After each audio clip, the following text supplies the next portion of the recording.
우리에게 주신 하나님의 말씀은 사도행전 5장 27절에서 32절 말씀입니다. 그들을 끌어다가 공회 앞에 세우니 대제사장이 물어 이르되 우리가 이 이름으로 사람을 가르치지 말라고 엄금하였으되 너희가 너희 가르침을 예루살렘에 가득하게 하니 이 사람의 피를 우리에게로 돌리고자 함이로다. 베드로와 사도들이 대답하여 이르되 사람보다 하나님께 순종하는 것이 마땅하니라. 너희가 나무에 달아 죽인 예수를 우리 조상의 하나님이 살리시고 이스라엘에게 회개함과 제사함을 주시려고 그를 오른손으로 높이사 임금과 구주로 삼으셨느니라. 우리는 이 일의 증인이요 하나님이 자기에게 순종하는 사람들에게 주신 성령도 그러하니라 하더라. 오늘 이 말씀에 많은 은혜 받으시기 바랍니다. 우리 모두가 어떤 좋은 뜻을 품을 수 있습니다. 여기 있는 우리 모두가 좋은 뜻을 품었어도 실제로 그 일을 하기 위해서 한 달, 두 달, 세 달 생각하면서 자기의 생각을 정리해보고 정리한 것들로 일종의 기획안을, 계획서를 만들고 계획서를 만들면서 내가 이런 생각을 갖고 있다고 주변의 친구들이나 가까운 사람 혹은 후원하고 도움을 줄 수 있는 사람들에게 수십 명, 수백 명에게 그 얘기를 하고 실제로 조직위원회를 만들어서 모임을 우리 교회에서 갖고 그 다음에 우리 교회에서 이게 1년 후에 이 일을 합시다. 이래서 봉사할 사람들을 모으고 또 재정을 모으고 또 프로그램들을 짜고 이렇게 해서 실제로 하는 것은 누구나 할 수 있는 일이 아니죠. 뜻을 세우는 것과 그 뜻이 나무처럼 땅에 뿌리를 내리고 자라나는 것과 그것들이 열매를 맺는 것에는 시간만 필요한 게 아닙니다. 그 나무를 실제로 키우는 노력과 정성과 실행이 필요한 거죠. 그렇기 때문에 우리에게 중요한 것은 좋은 뜻을 갖는 것도 중요합니다. 이 뜻을 펼칠 수 있는 어떤 전략을 세우고 계획을 하는 것도 중요합니다. 더 중요한 게 있습니다. 계획한 대로 행하는 것입니다. 그래서 저는 이렇게 질문을 드리고 싶어요. 여러분에게 하나님의 선한 뜻이 있을 때 그 선한 계획을 실행할 수 있는 능력은 있는가? 이 점을 여러분들이 질문해야 한다는 것입니다. 오늘 여러분들이 그 실행에 대해서 한번 생각해 보면 좋겠습니다. 저는 이렇게 한 문장을 썼습니다. 크리스천 리더는 어떤 사람이냐? 크리스천 중에 특별히 영향력을 미치는 그리스도인은 꿈꾸고 생각하고 말하고 행한다 이렇게 썼습니다. 4단계로 되어 있죠. 이 4가지 단계를 제가 지금 설명을 좀 해드릴 텐데요. 여러분들이 잘 생각하시고 이 4가지 단계는 특별히 바울과 바울의 팀이 향한 것을 제가 한번 리더십의 관점에서 다시 정리해 본 것입니다. 어떤 뜻을 품는 것을 우리는 꿈을 꾼다 이렇게 표현합니다. 하나님의 역사가 임하면 하나님이 우리를 만나주시면 우리를 만지시면 그때 우리 안에 하나님의 꿈이 걸어 들어옵니다. 우리 요셉을 통해서 우리가 그 얘기 많이 하죠. 아브라함을 통해서도 얘기하죠. 모세를 통해서도 얘기하죠. 다윗을 통해서도 얘기합니다. 하나님의 꿈을 보고 도전받는 단계가 첫 단계입니다. 바울은 어떤 도전을 받았나요? 그리스도의 꿈을 교회를 통해 이루어 하나님의 나라를 세우는 그 도전을 받습니다. 꿈이 있은 다음에 꿈은 자라나야 하는데 그 자라나는 과정, 그 자라나는 터가 어딘가 하면 꿈으로 도전받은 그 사람의 속사람입니다. 마음과 생각과 의지와 영혼의 영역입니다. 말하자면 꿈은 생각하는 과정을 통해 자라납니다. 저는 이 부분을 꿈의 설계도를 그리는 과정이다 이렇게 씁니다. 이 생각하는 과정은 그 꿈을 한번 설계하는 과정입니다. 교회는 어떤 공동체일까? 우리가 꿈꾸는 교회는 어떤 교회가 되어야 할까? 우리는 어떤 교회를 이루어야 할까?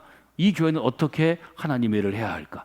바울은 그것을 깊이 생각했습니다. 짧은 시간이 아니었습니다. 그가 다메섹에 강력한 그리스도의 은혜를 체험한 사건 이후에도 3년 동안 그는 칩거했습니다. 뭘 했는지 잘 모릅니다. 그는 꿈꾸는 것을 실제 종이 위에 혹은 그의 생각 위에 이 세상 위에 보이도록 그렸을 것입니다. 아주 세세한 것도 많이 생각했을 것입니다. 그리고 그는 바나바로부터 안디옥 교회를 돕자는 요청을 받고 안디옥 교회에서 그것을 실습합니다. 그리고 나서 그가 고린도에, 에베소에, 데살로니가에, 빌립보에 교회를 세워나갑니다. 그리고 그것은 로마에까지 이르게 된 거죠. 세 번째 단계는 어떤 것인가 하면 생각이 어느 정도 숙성되면, 어느 정도의 형태를 갖춘 그림이 되면, 설계도가 되면 그것을 가지고 말해야 합니다. 이 꿈을 함께 나눌 사람들이 있습니다. 이 꿈을 도와줄 사람들이 있습니다. 이 꿈을 위해서 내가 요청하고 선택해서 불러서 일시켜야 할 사람들이 있습니다. 이것은 말하는 단계이고 전하는 단계입니다. 바울은 예를 들어 디모데를 향해서 강력하게 도전하죠. 너는 이 일을 위해 하나님이 할머니와 외할머니와 어머니께 신앙을 준 사람이다. 너는 나를 반드시 도와야 되겠다. 바울은 사람을 선택하고 그 사람을 훈련하는데 가히 천재적인 리더였다고 우리가 볼 수 있습니다. 그런 사람들을 통해서 바울은 하나님의 공동체를 세워나가죠. 로마서 16장에 보면 그런 사람들이 50명이나 이름이 등장하죠. 그 50명이 도시마다 바울의 뜻을 품고 바울의 설계도에 따라 일해서 초기 교회 공동체, 기독교 공동체가 세운 거죠. 바울은 꿈꾸는 사람, 몽상가가 아니었습니다. 그는 실제로 자기의 꿈이 사람들을 통해서 고린도에, 에베소에, 빌립보에, 그리고 로마에 실현되기를 원했습니다. 일하는 사람이었습니다. 실제로 도시를 세웠습니다. 하나님의 꿈을 꾸는 과정을 우리는 어떤 과정이라고 그러나요? 하나님은 기도할 때 하나님의 꿈을 보여주십니다. 그걸 우리는 환상이라고 얘기하기도 합니다. 하나님의 꿈을 말하기 시작할 때 우리는 그것을 예언이라고 얘기합니다. 환상과 예언은 그렇게 주어지는 것입니다. 여러분, 기도가 중요한 것입니다. 기도의 훈련이 되지 않고는 여러분이 성숙한 그리스도인에 절대로 이룰 수 없습니다. 바르게 기도해야 바른 하나님의 꿈을 볼 수 있습니다. 하나님이 기회를 주십니다. 하나님의 꿈을 보는 사람은 반드시 심장이 멎는 것 같은 충격을 받거나 심장이 빨리 뛰는 도전을 받는 것입니다. 이것이 믿음이 시작되는 것입니다. 하나님의 일을 들으면 가슴이 뜁니다. 하나님의 일을 들으면 그 일 가운데 내 인생이 쓰임 받기를 원합니다. 하나님의 일을 들으면 그 일을 하고 싶어서 견딜 수 없습니다. 이것이 바울이 경험한 것이었습니다. 이것이 지금 사도행전이 베드로와 야고보와 요한과 같은 예루살렘 교회의 지도자들에게, 바울과 바나바와 디모데와 같은 안디옥 교회로부터 시작된 이방인 선교를 위한 교회들의 지도자들에게 주신 하나님의 도전입니다. 여러분, 생각은 어떻게 피어나나요? 생각은 깊은 생각, 즉 묵상을 통해 피어납니다. 우리가 기도로부터 시작하는 묵상, 말씀부터 시작하는 묵상, 묵상은 두 갈래가 있다고 제가 말씀드렸습니다. 묵상할 때 설계도가 더 세밀하고 완전하게 그려집니다. 말하는 단계는 어떤 단계인가요? 우리가 핵심 가치 중에 후반전에 4가지 증언하는 것입니다.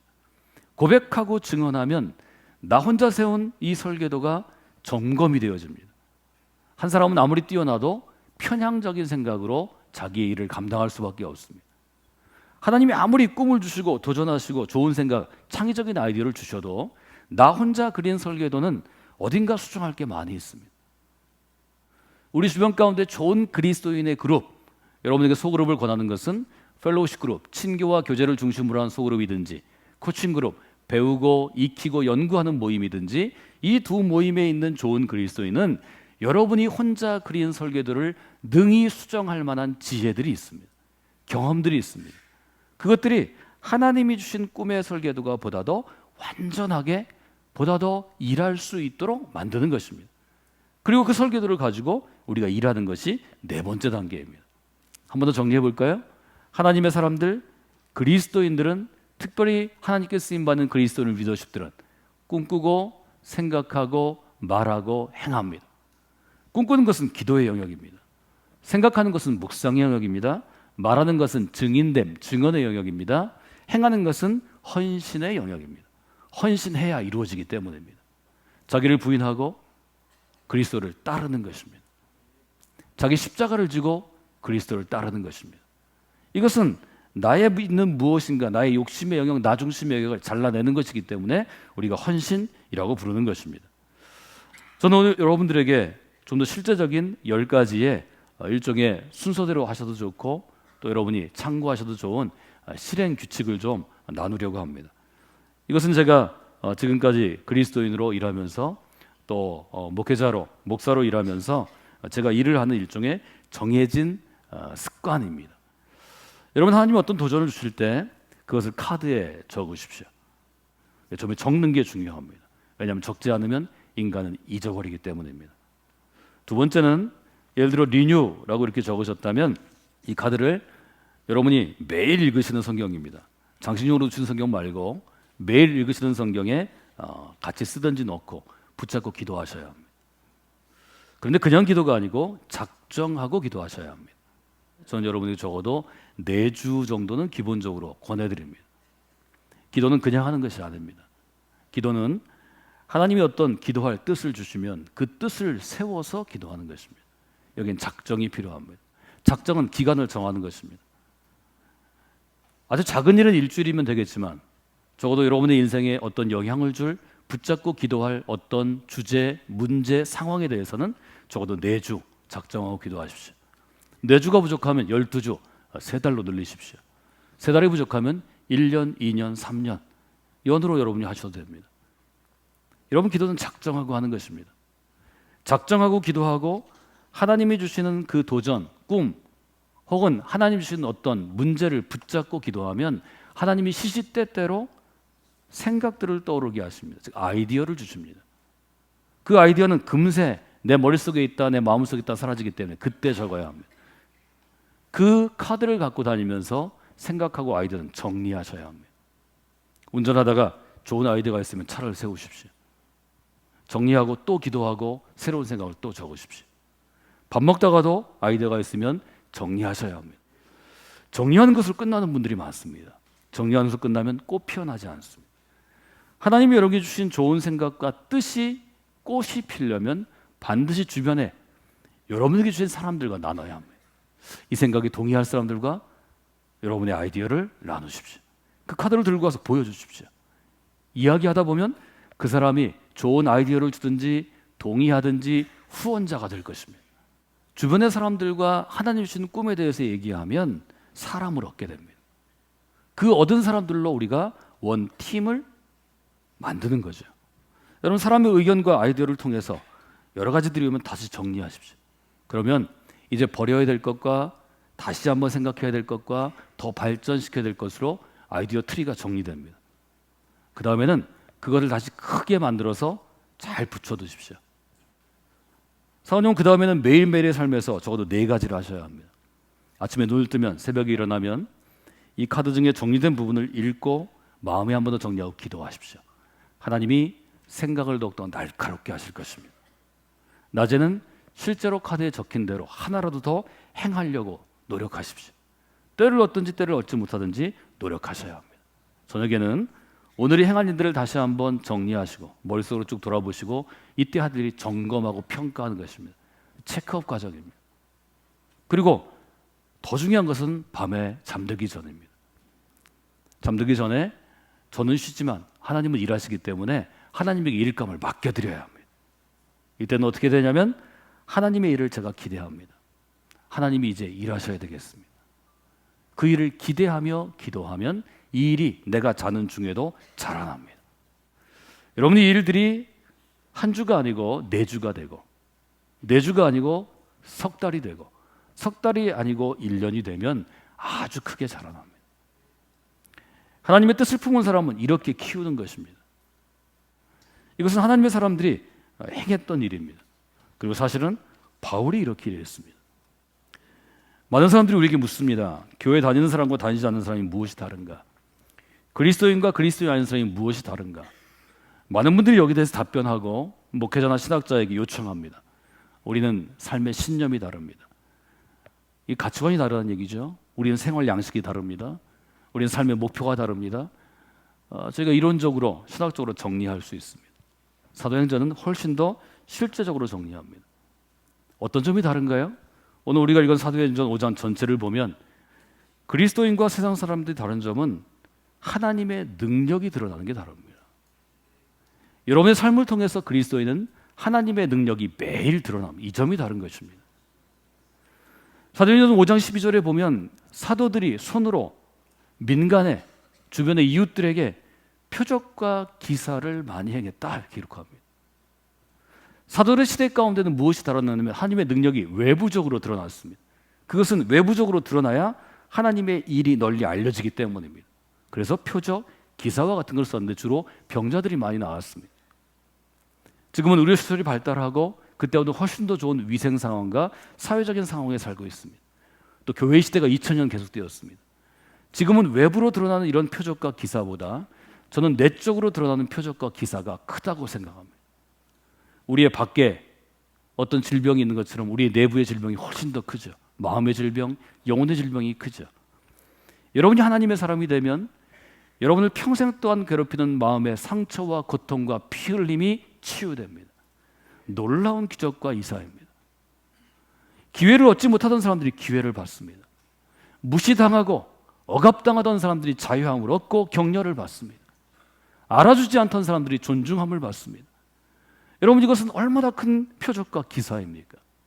여러분, 우리가 하나님의 사람이 되면, 그리스도인이 되면 우리가 하나님 안에서 하나님의 능력으로 하나님의 뜻을 실행하는 사람이 되면 반드시 하나님의 능력이 드러납니다. 전 그래서 오늘 여러분이 기도하실 첫 번째 기도의 제목으로 하나님, 제 삶 전체를 통하여 하나님의 능력이 드러나게 하여 주시옵소서. 이렇게 기도하는 분들이 되기를 원합니다. 하나님의 능력이 드러나면 그 드러난 하나님의 능력 때문에 누군가는 위로를 받습니다. 누군가는 그 마음 가운데 상처가 치유됩니다. 누군가는 실제적인 도움을 받습니다. 이게 능력입니다. 능력은 드러나는 것입니다. 두 번째는 어떻게 하면 우리가 하나님의 뜻 가운데 이 하나님의 뜻 리뉴의 정신을 이루어가는 사람이 됩니까? 두 번째는 아주 간단하지만 중요한 것입니다. 그리스도를 시인하고 전하는 삶을 살아가셔야 합니다.